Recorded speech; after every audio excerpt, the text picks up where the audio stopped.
it's me back with another video and another coaster on display because I don't want to be in my video.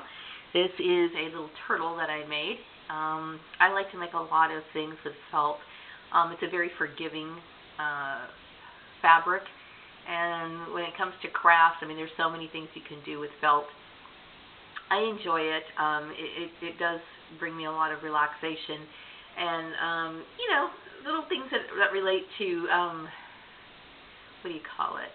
I wouldn't say childhood, but just arts and crafts in general are very pleasurable. So anyway, I'm trying to get my job search going. This is just another update, and it's very cleansing for me to talk about my feelings through all this. And you know, I was just talking to my husband, and you know, this is a very devastating thing. It's like what happened to me. I don't like to keep saying how unfair it is because, you know, that's not really the issue at this point, even though it is extremely unfair. But, you know, I'm a very hard worker, and I'm somebody who I believe can be trusted, you know, with the most confidential information. I'm not the kind of person that discloses personal information. I keep my mouth shut. You could tell me anything. I mean, anything that's odd and out of the ordinary. And trust me, I won't say anything. Because I think I have a pretty good understanding of human behavior. I've been a very observant person all my life. And you start to observe the behavior of people. And as I got older, I started doing, you know, research and found that, you know, there's names, there's terminology for this sort of stuff. And I understand most people. I have a very good understanding of people. So I understand that repeating information that's confidential is going to always lead to chaos. And I hope that the employers here in this town and other places will use my experience as a form of a learning, a lesson. And hopefully, you know, I've even thought that it would be interesting to let this be a lesson to not just employers, but college students as well as professors in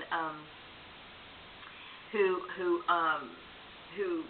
teach and motivate students to learn behavioral studies, because there's so much in this situation to really look at and analyze and benefit from, even though, I mean, it does suck being in this situation, but the very fact that the mob mentality that formed, the fact that people were willing to torment and torture somebody that they didn't know, and over the issue of what I suspected being, it talks a lot, it says a lot about race relations as well, even though we are living in a time where most people will claim that those sort of things aren't even existing anymore. Well, this situation says that it does. So it's an issue about race relations too. It's also an issue about the behavioral sciences, sociology, and then just, you know, workplace experience and people who are professionals, and an example of what happens when people don't follow the legal protocol of things. And, you know, like I said, we need to really look at the homeless in this town and other towns too. And I think it's very common for people to think that this is how you deal with people that you disagree with. And it's a sad world that we're living in if this is what happens when somebody has a disagreement. Now, I don't remember anybody bringing these formal disagreements up except for, like, the petty comments about my clothes and stupid stuff like that. But these people must have harbored, I'm referring to my family as well as, like, Facebook friends, and then they got sucked up with these employers, and all these things are things that don't matter and don't relate to the job. They're all personal issues that have no, I mean, anything that relates to my marriage is me and my husband's business, period, okay? It's very hard for a lot of people okay, mob mentality, when it forms, it's crazy, and oftentimes the thing that ignites it is foolish to begin with. I mean, when you really look at this situation, it should have never been public information. What And it also makes you think, well, why in the world would anybody fall for this elaborate scheme by my family members to manipulate somebody's employment? That's unusual. That's unusual, no questions asked. So it talks a lot. It also brings sheds light on the professionalism or people's real qualifications and their skills. This is something that I really, it's a big issue. I think it is. And I think it's something that people really need to talk about and think about. You know, I will say that for people who have had a hard time finding a job after leaving a company, you might be a targeted individual. Anytime you work in an industry where you should be able to find employment easily, like one of the reasons why I chose accounting is because it's stable. You know, everybody always said, you know, you can always get a job in accounting, and it's to me, it's somewhat recession proof. I mean, it's something that that's one of the reasons why it appeals to me so much. But when you are out of work for a very long time, especially when you can mirror the skills that are being requested by an employer, that's a tip-off. That's a very good sign that you are a targeted individual. And so I really want you to think about, because you might be experiencing these things, and you might be thinking, well, I understand what's going on. This is what's going on. And if you think back long enough, hard enough, and think about all the conversations that took place, eventually you'll start figuring out like I did. And you might find that what you find might be very disturbing, because I never would have suspected that my family members would wish such evil on me. And when I think about this has been going on for a very long time, even before the employer that was the big explosive deal that, you know, brought all these other ridiculous accusations to light. But my siblings, my sister specifically, has always been a bully. And when you find this out, when you find that you know, I have spent a long time in this town trying to get my footing, trying to build a life for me and my son. I was a single parent, you know, and I had to take care of my son. And she was causing these problems even when he was a small child. What kind of person does that? I mean, you know, the thing is, what you start to realize that your world around you is an illusion. Everything that you learned or believed or thought was a lie. And it becomes a shock to you, you know.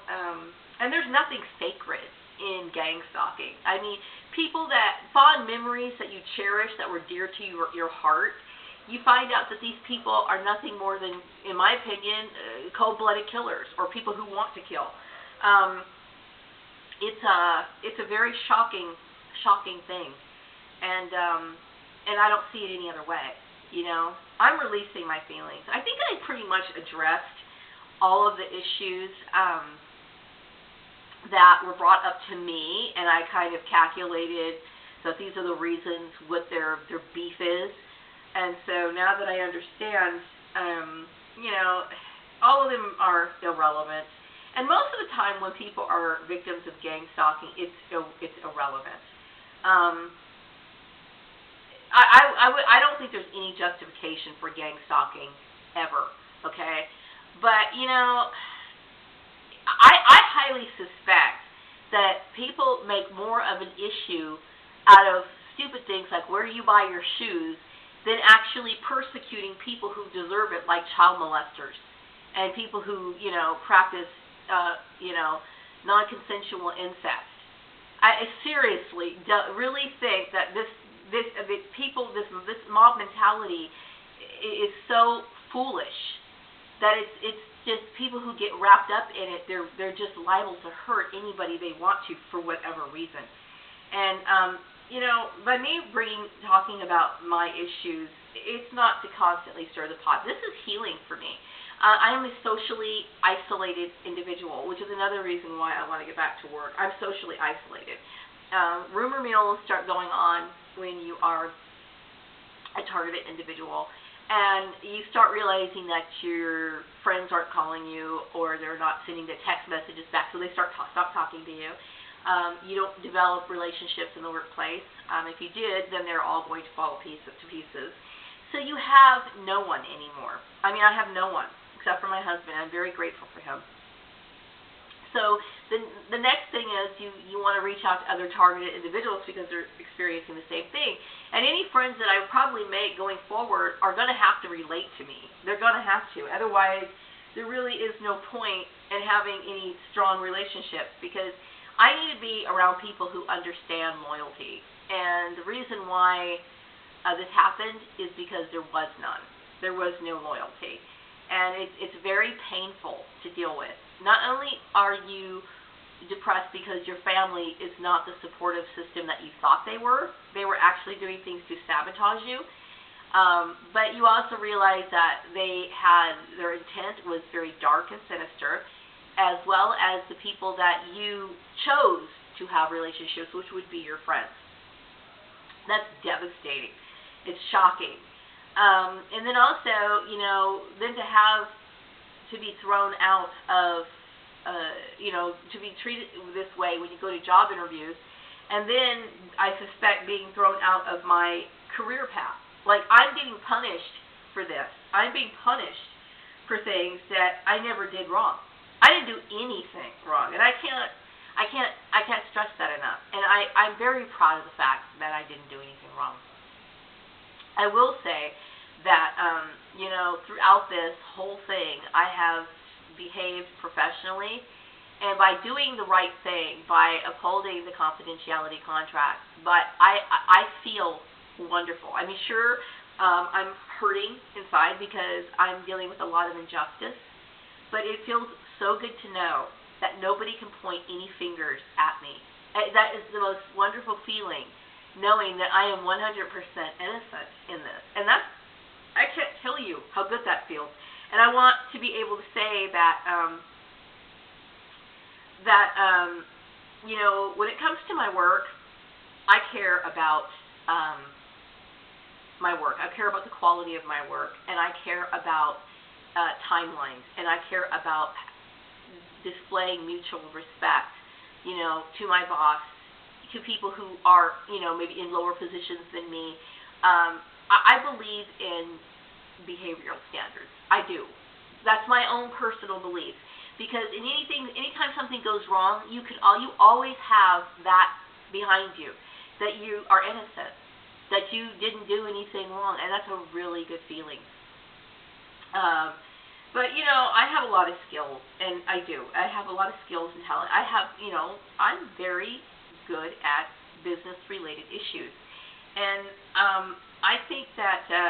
And that's one of the reasons why I'm sitting here pointing out all the injustices, and I can see that. And that is something that I pride myself on. And, when I first got into accounting, I wanted to be an accounting manager. That's just the highest level I ever thought I was ever going to be, because that was it was like almost like a secondary, at least it was back in the 90s. It was like a second step up from an accounting clerk. That was like, wow, And so I kept thinking, that's about good enough for me. That's good enough. I think I'll do that, and that's fine. I'll put it right there. And I kept thinking, well, what is it that I'm going to need to know? And I kept thinking, I've always had an interest in business law, but I made a point because I felt as though learning business law would be important to the company. Because if you're in a management position, obviously things that you do can affect people. It could either make a company like you, or you could actually bring a lawsuit onto a company. The behavior of your managers matter. It does. And as a matter of fact, a lot of times, if a manager says something or does something inappropriate multiple times, you usually deal with lawsuits. And, even though a lot of things that people think are no big deal, it could be said in a way that might be misunderstood. So I really wanted to understand laws. And I always felt like this is something I need to go by. And I'm very grateful that I did. Because everything that happened to me, I can point out the injustices clearly. And, no, I don't have a 4-year degree, but I'll tell you this.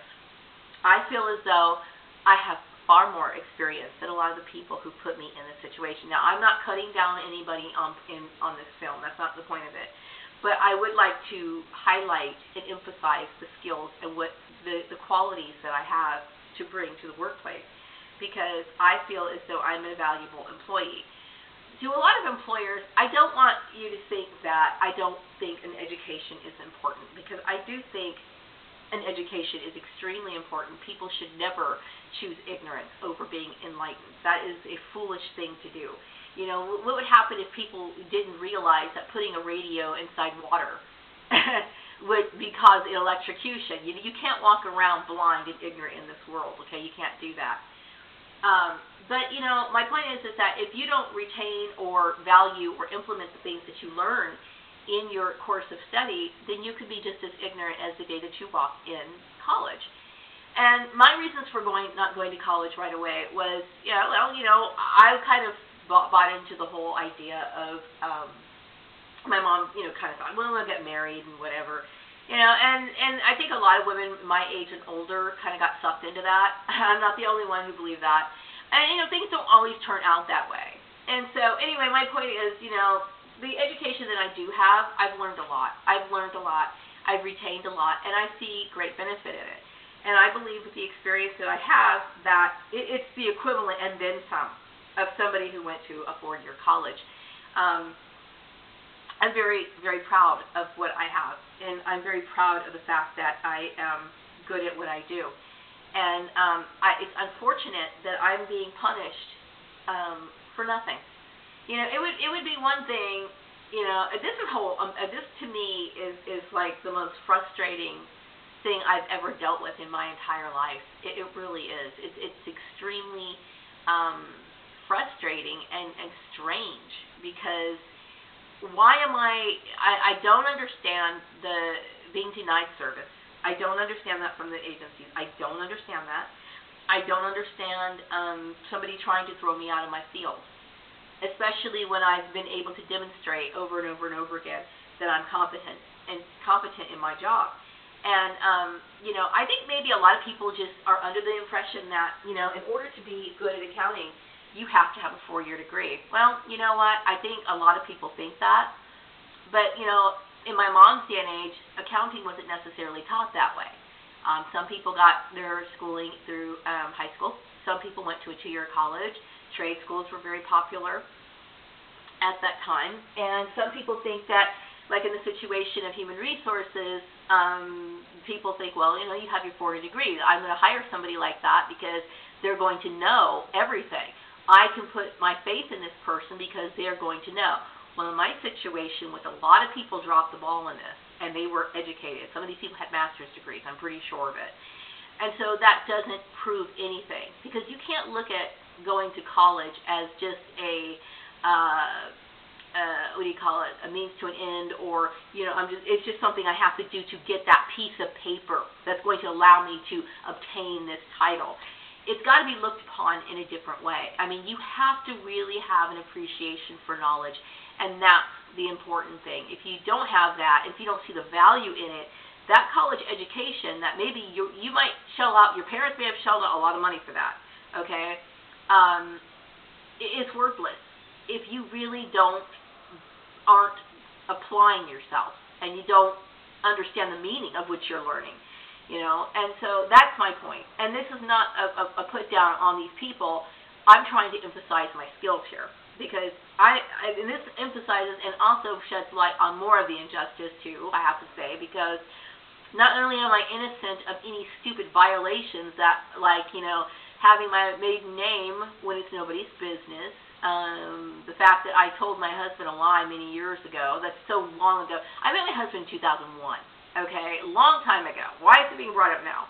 All these things are irrelevant, but on top of it, you're going to persecute a highly qualified person for no reason, even though everybody already knows that I was innocent from the beginning.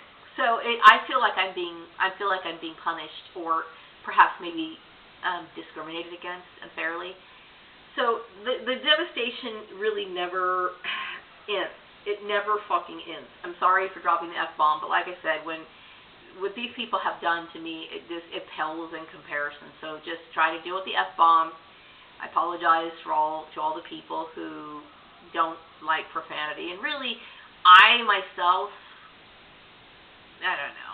Profanity is it's just a word to me. I don't like to use it, but sometimes you get so angry there's just no other word for anything else to express your anger. And your sadness too. I mean, it's unfortunate because, I'm going to tell you what, my siblings were just phenomenal at putting on an act, okay?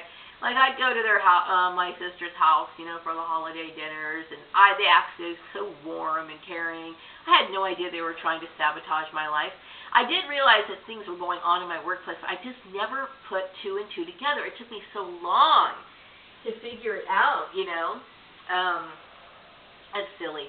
It's really it's silly that I should have caught on earlier. Maybe things would have been different. Maybe I would have been able to have a house and been established, and I would have had a better life raising my child. I'm angry that my family prevented me from giving my son the proper life that he really deserved. That pisses me off to no end. It makes me angry. I am grateful for one thing. Another thing is that, my son is grown and out of the house and taking care of himself. I pray for the targeted individuals who have young children who are going through this and who are unemployed. I seriously, my heart is so with them. I mean, I can't tell you how terrified a mother would feel, knowing she doesn't have any hope, or she's living under this dark cloud of fear and anxiety every day, and that nobody deserves that. And when I think of my son being grown, I at least have that to feel good about. I at least have the fact, knowing that my son is, he's a grown man, he's taking care of himself. It would be devastating if I was still raising him at this moment, but anyway, I'm plugging in with my job search, and I'm hoping that people will really start thinking about, workplace bullying, mobbing, gang stalking, just bullying in general. There's so many things I want to do, and I just really need to get a job. But there's so many things I want to do. Like, I want to get more active in not just workplace bullying, but also school bullying too. I just think that this sort of behavior, it needs to really be analyzed, and people need to start talking about it and nipping it in the bud. And if you see these traits in your children, maybe this is something they can never do, they can never change, but maybe it can be redirected. Their energy and their narcissism, I guess you want to call it, can be redirected into something that may be of good use. Maybe there's something that could be positive out of this, even though it seems strange. We have a hard time, imagining it, but, there are some criminals that turn to spies for good causes, okay? Who knows? I don't know. I'm just throwing that out there, but if you see your child behaving this way, bullying, like when I was little, my sister pulled my pants down in front of a boy that I liked, and, these little things, these little slights that used to happen, I never thought about it. I just kept thinking we were just kids. No. You got a bully, and bullies grow up to be stalkers. They grow up to do other things that are very painful and hurtful to other people. And, I just want to encourage people to really think about these things. And I encourage, teachers to think about, watching their students and trying to encourage, setting a good example, on behavioral standards for children, as well as, people doing it in the workplace and just society in general. There's codes of ethics and behavioral standards that people really need to put back into their life. I personally, I still like to address older people as Mr. and Mrs. Because I try to, until they say, they can call me, I can call them something different. I try to behave in a way that can never be taken misunderstood. Or I don't like to behave in an ambiguous manner. So if I answer a question, somebody's question, I don't like to even make faces or something. I'm afraid that's going to be misinterpreted. I'm not like, oh, so picky, but, people have forgotten to mind their manners. They really have. They've forgotten how to do that. And we live in a culture that lacks empathy. We really do. And, I'm all about promoting peace, and I do believe that peace starts from inside. And you're never going to have peace in this world completely, but each individual could be an example, and it can start from there. So, okay, I'm going to wrap up this video. Chugging along with my work search, and I was just expressing some of my frustration, and I feel like that's the best thing. I'm trying to give my husband a break. He's experiencing a lot of insomnia over this issue as well, and I figure, well, I want to give you a break, at least for half an hour or so. I'll get back to it. I'll bombard him with more crap. Believe me, I will. And poor guy. But, I'm just doing these videos because it's very therapeutic for me. So, anyway, like I said, I do have a GoFundMe account. It will be on the very bottom of the description box. If you can, give something, no matter what you can give, I would appreciate it. I'm doing everything I can to get back to work. Don't like asking for handouts. I'm a very prideful person. Please watch the video that I did the day before. I will go into the whole rant about I've always been very prideful, never asked anybody for anything. I have a lot of pride, but, after being psychologically harassed, by a community, you start to feel very unsure about things, and you get scared, and you don't know really who to trust anymore. So it's, please try to understand that. So anyway, wrapping it up, take care, have a wonderful day. Bye-bye.